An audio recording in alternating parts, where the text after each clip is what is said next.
Okay, let me see here. I'm trying to find the question earlier. Okay, the tribulation since the temple is being rebuilt. Okay. Now, let's go to the book of St. Luke, the 20th chapter. Okay? Or St. Luke 21. All right? Because the reality is that the Israelites, the children of Israel, have been under tribulation, okay, since the fall of Jerusalem. I mean, really, when you go through our history has always been a tumultuous one, okay? A one that's chaotic, a one filled with mischief, warfare, rebellion, so on and so forth, okay? Now, of course, I know people, we also have the prophecy of tribulation, or what some may call the Great Tribulation, when you read in the prophet Daniel about the final 7 years, so on and so forth. Okay. So let's go to the Bible first in the book of St. Luke, chapter 21, verse 20, to see what Christ has to say about the Israelites in tribulation. It says here in the book of St. Luke, chapter 21, verse 20, and when ye shall see Jerusalem compassed with armies, then know that the desolation thereof is nigh. Then let them which are in Judea flee to the mountains, and let them which are in the midst of it depart out, and let not them that are in the countries enter thereinto. Meaning those who are in the countryside, on the outer skirts, let them not enter into the city of Jerusalem. Verse 22 says, for these be the days of judgment, that all things which are written may be fulfilled. Verse number 23.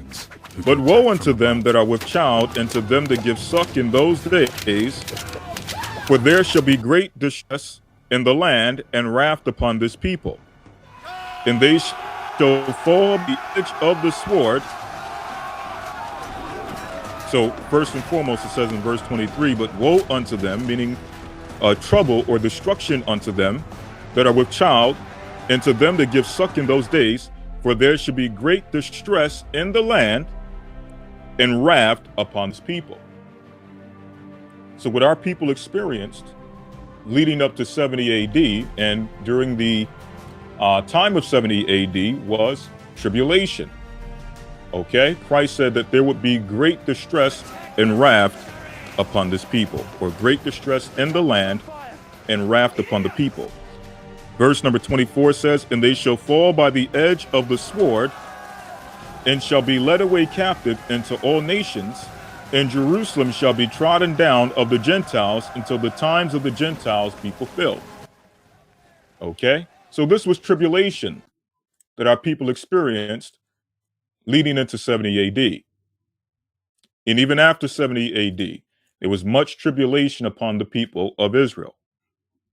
Okay, verse number, well, you can continue reading on, but Christ gives different signs that would take place leading up to, of course, his second coming, but also some of the signs going back to Matthew 24. Some of those signs were also prevalent during the time after his crucifixion, when persecution really started to arise upon those who were followers of Christ. Okay, now,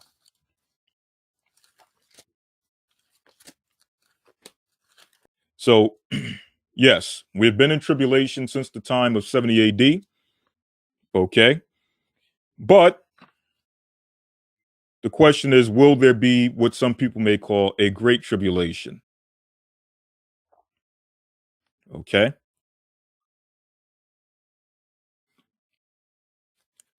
And what we call the great tribulation is likened unto the birth pangs of a woman, which is why the scripture I'm looking for is very key.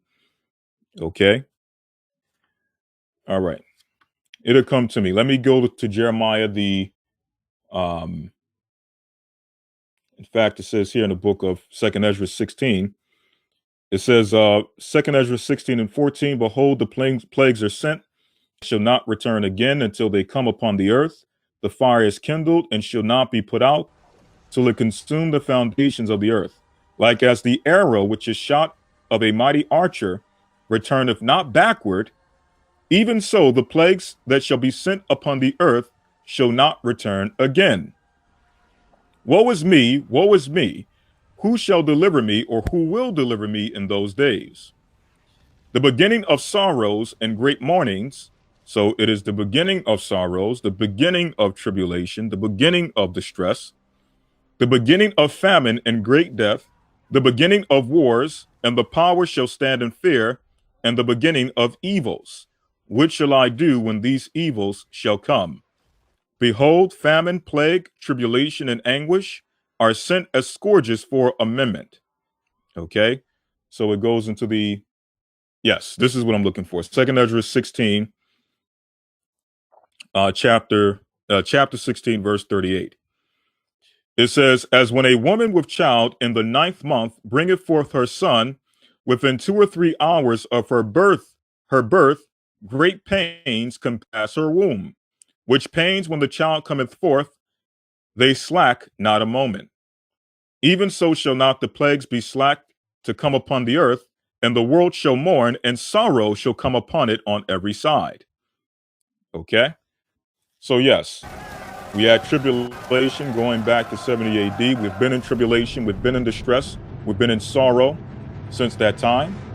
And that sorrow will heighten as the birth pangs grow, or as the birth of our nation, if you will, comes to its fullness.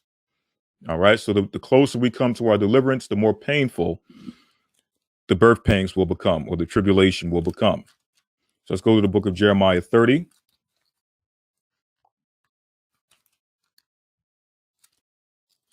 And then we'll go to 1 Thessalonians, the 5th chapter. Okay. Jeremiah chapter 30, verse number 1. In fact, I'll get straight to the point at verse number 4, where it says, and these are the words that the Lord spake concerning Israel and concerning Judah. So the tribulation that we're dealing with is not just the tribulation of the southern kingdom. There's also the tribulation of the northern kingdom. So we know that before 70 AD, the northern kingdom Israelites were already taken out. They were already dealing with tribulation and sorrow, going back to 721 BC. Okay? But again, that tribulation will culminate as time goes on, as time dawns toward the end. Verse number 5 says, for thus saith the Lord, we have heard a voice of trembling, of fear and not of peace. Ask ye now and see whether a man doeth travail with child.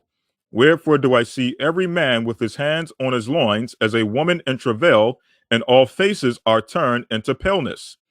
Alas, for that great day, or for that day is great, so that none is like it. It is even the time of Jacob's trouble, but he shall be saved out of it. So, another term for that great tribulation that will come upon the earth is Jacob's trouble. Verse number 8 says, for it shall come to pass in that day, saith the Lord of hosts, that it will break his yoke, that I will break his yoke from off thy neck, and will burst thy bonds, and strangers shall no more serve themselves of him. So this is also a part of Jacob's trouble.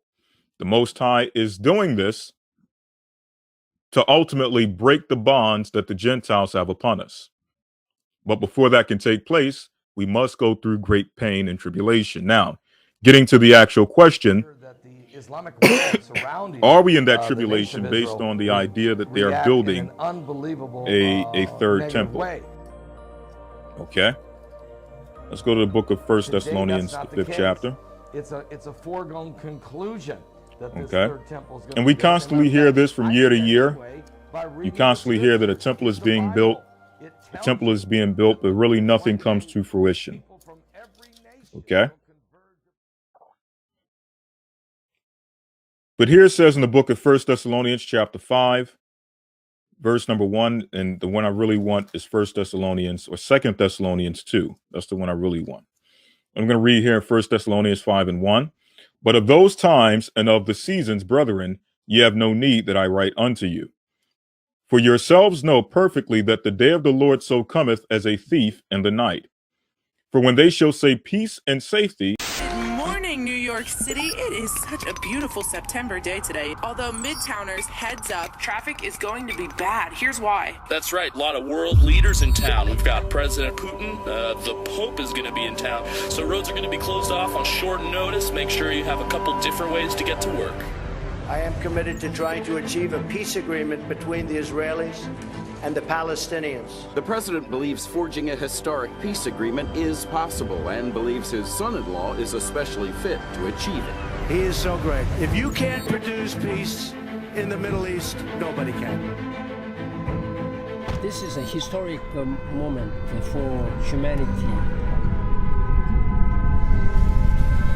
then sudden destruction cometh upon them as travail upon a woman with child, and they shall not escape. But ye, brethren, are not so in darkness, that that day should overtake you as a thief.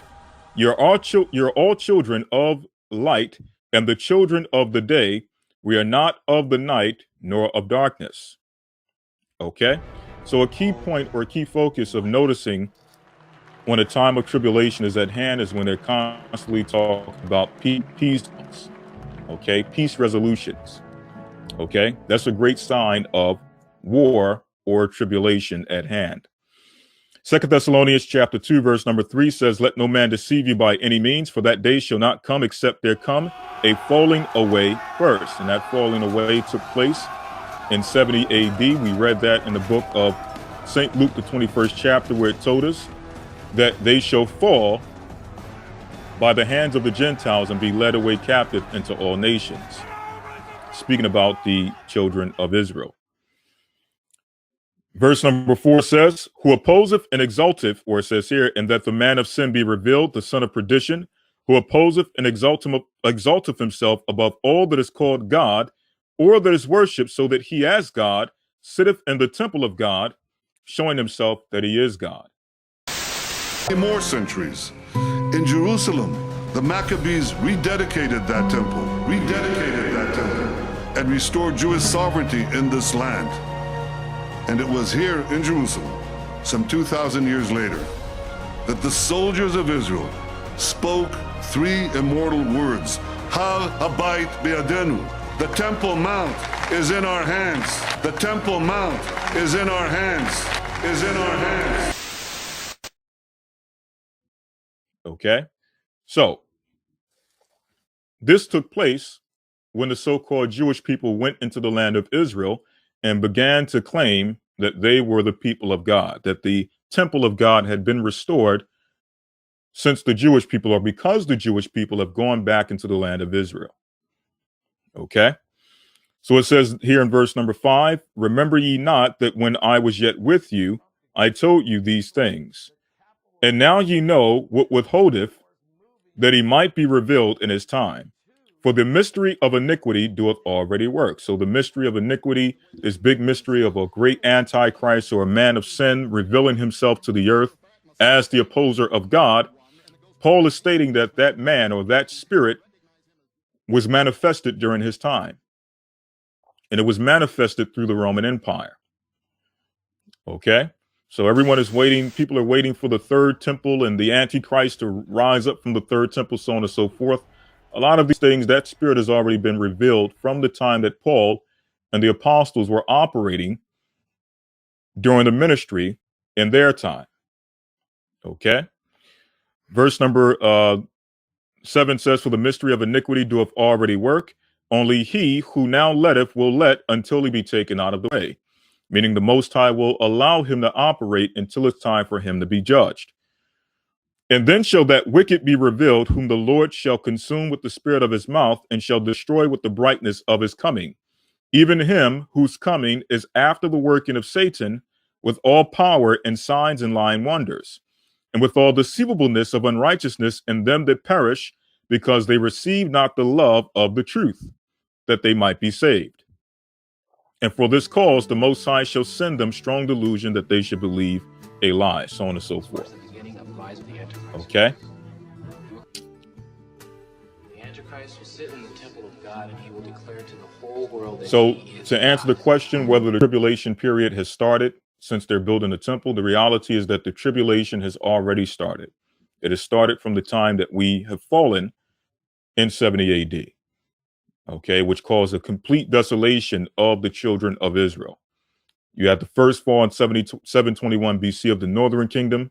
Of course, the southern kingdom went through 4 different captivities, but eventually they were ultimately dispersed from the land forever during the time of 70 AD, okay, where they would never return to the land, okay?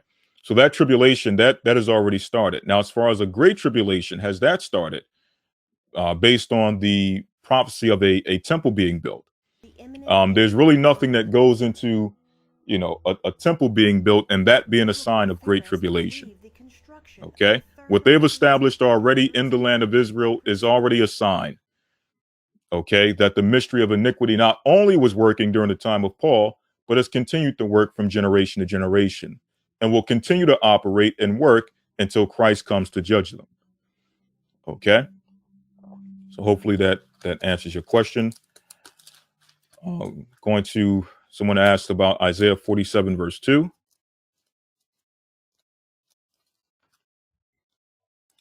Okay, it says, take the millstones and grind mill, uncover thy locks, make bare the leg, uncover the thigh, and pass over the rivers.